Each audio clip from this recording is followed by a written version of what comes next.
What did you do? Only the kitchen, and she said she's scared of my kitchen step like that. I'm out. Where are you going to? Camera video is out. Camera video is out. Hello, serious. GPS is out. Nepa. Sure. Nepa. Ah. Ẹ pity àwa tá tí ní solar. Ẹ pity àwa tá tí ní solar. Solar is not 100 naira, it's not 200, it's not even 1,000 naira. Ẹ pity wa. I have a lot of work to do now. Between today and tomorrow, I have like 5 agbada to deliver, even more.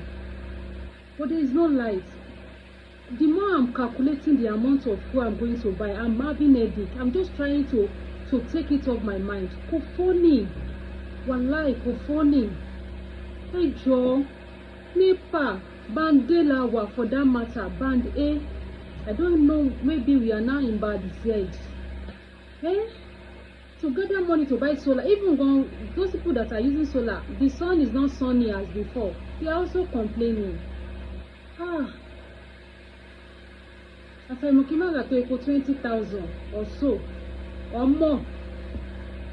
Hey Joe, iṣẹ́ ló wà nílẹ̀ yìí, machine lélẹ̀ lówó yìí, machine lélẹ̀ lówó yìí, ẹ ṣe pé kò síṣẹ́.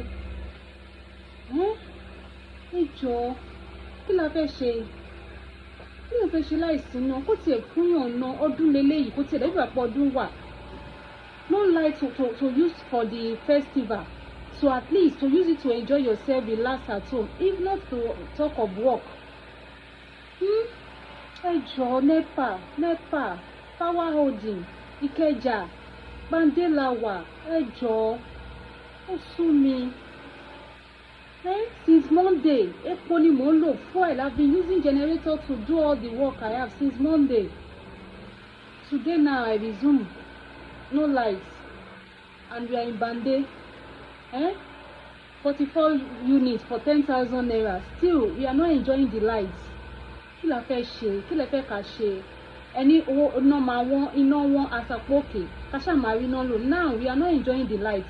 Despite buying the light for 44 units for 10,000 naira. Àwọn tó dẹ̀ wà lẹ́stra band, they are enjoying the lights. Kí la wá ṣe?